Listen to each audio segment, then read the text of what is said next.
President Assad tells the Russian paper Izvestia that the dream of turning Syria into a Western dummy would never come true.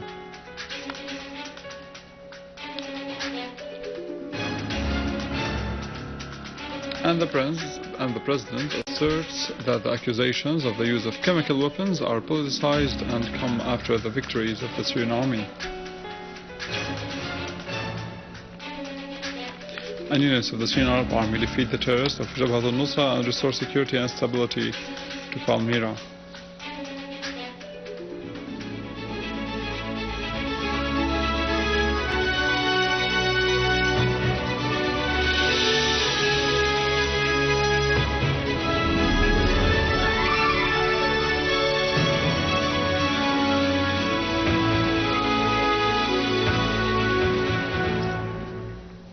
Good afternoon, this is News in English from the Syrian Arab Television in Damascus. President Bashar al-Assad asserted that Syria's message to the world is that the dream of those who wish Syria to become a dummy for the West would never come true.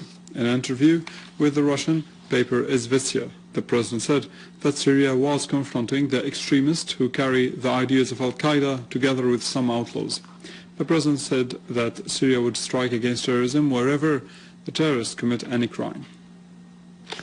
Syria will build its relations with various countries freely in order to preserve the interests of the Syrian people. The President said that the terrorists are gathered around the sources of financial support. They are extremists and it is easy for the supporting states to guide them. The President said that it is Israel which admits that it cooperates with the terrorists. Israel has repeatedly admitted that it was treating dozens of terrorists in its hospitals. These terrorists have been recruited by Washington and the West with Saudi finance since the early 1980s in order to fight the Soviet Union. Such terrorists could never hit Israel. The President pointed out that terrorism was not a winning card that anybody can put in his pocket. Terrorism is like a scorpion which might bite you at any time. So you cannot be with terrorism in Syria and against it in Mali. The President asserted that the accusations against Syria claiming its use of chemical weapons are politicized. Such accusations come against the background of the victories of the Syrian Arab Army. The President added that Syria was the first country to call for an investigation committee. During the last few weeks, the President said, "We held a dialogue with this committee and set up rules of cooperation, including the preservation of Syria's national sovereignty." The President pointed out that this was not the first time of presenting the military option against Syria. From the beginning, the US, France and Britain tried to intervene. However, the balance in the UN Security Council was against their intentions. The President said that the superpowers are able to wage wars, but are they able to achieve victory? They could never know the extent of such wars or how they would end. The President said that Russia was not defending Syria or its president today. The Syrian people could choose any president or any regime. This is not a problem. Russia is defending its own steadfast principles, which date back 100 years at least. All the contracts signed with Russia are being implemented without any delay by the crisis or the American, European and Gulf pressures. Russia supplies Syria with what it needs to defend its people.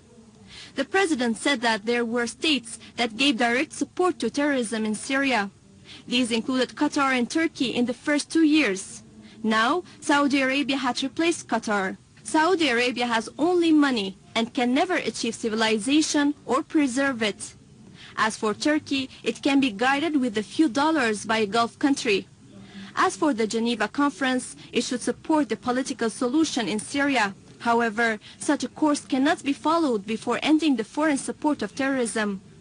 Only then could it become easy to work on the political steps, including dialogue among the Syrian parties about the shape of the state in the future, the constitution and the laws. Russian Foreign Minister Sergei Lavrov emphasized that Russia has received with deep concern statements made by Washington on the readiness of the US forces to interfere militarily in Syria. The Russian Foreign Ministry said in a statement that Lavrov stressed during a telephone call with his US counterpart John Kerry that the parties that call for a military intervention are blatantly trying to delete the joint Russian-American efforts to hold an international conference on the crisis in Syria. Lavrov expressed astonishment at the attempts of some representatives of the U.S. administration to prove the alleged complicity of the Syrian government in the incident which took place in Al-Ghouta, assuming the use of chemical weapons. Lavrov added that the Russian side called for refraining from putting pressure on Damascus, but rather called for seeking to provide suitable atmosphere to enable the United Nations experts' mission to conduct objective and unbiased investigations, pointing out that the incident in Ghouta came as a result of the insurgent opposition in order to accuse the Syrian government of all what has happened. Lavrov warned of the serious consequences against a possible new military intervention in the region. The U.S. Secretary of State John Kerry promised to study the Russian proposal, and the two ministers agreed to continue contacts concerning the crisis in Syria.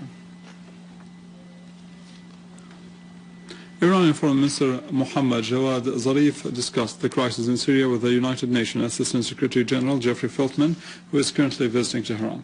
During his visit, Feltman is scheduled also to hold talks with Iranian officials on the latest developments in the region, including the situation in Egypt and Lebanon.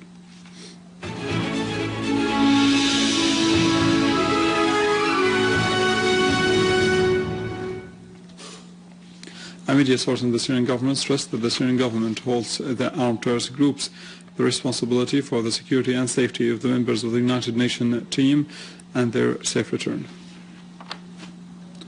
The People's Assembly strongly condemned the assassination of Dr. Anas al-Naim, governor of Hama, by terrorist gangs and extremist mercenaries. The government said Dr. Naim was murdered during his work to carry out his national duties. A police source said that the terrorists detonated a booby-trapped car during the passing of the entourage of the governor in the city, killing him and wounding 7 citizens, including 3 children. Syrian Arab Army units carried out several operations against terrorists in Damascus countryside, Suwaida and Homs's countryside.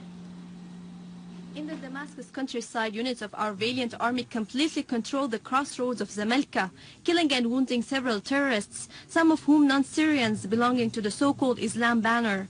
The army carried out operations against their hideouts in a number of towns and villages. It destroyed several rockets in the Berzek quarter. The army also discovered a tunnel used by terrorists near Al-Umari Mosque in Al-Qaboon. Another unit of the Syrian Arab Army killed several terrorists. Other units destroyed machine guns used by the terrorists in Arvin, killing several of them. In Al-Suwaida, the security forces of national defense captured nearly 400 kilograms of drug tablets prepared to be smuggled to the terrorist gangs in a bus coming from the countryside of Damascus. This operation came after receiving information about the smuggling of weapons and drugs from the neighboring countries across the Syrian desert. The driver of the bus admitted that he was part of a network smuggling these things to the terrorist gangs. In Hom's countryside, units of the Syrian armed forces destroyed terrorist hideouts in several areas, killing and wounding many terrorists and destroying their heavy weapons. A unit of the Syrian army clashed with a terrorist gang along the Homs-Palmyra highway and confiscated their lorry, which was full of highly explosive materials and Saudi and Libyan medicines belonging to the so-called the monotheist brigade. With this, we end our news for today. Thank you for watching. For more details about Syria and the region and to view this bulletin again, you can visit our website in English, www.syriaonline.sy. Stay with us. After the break, our economic news.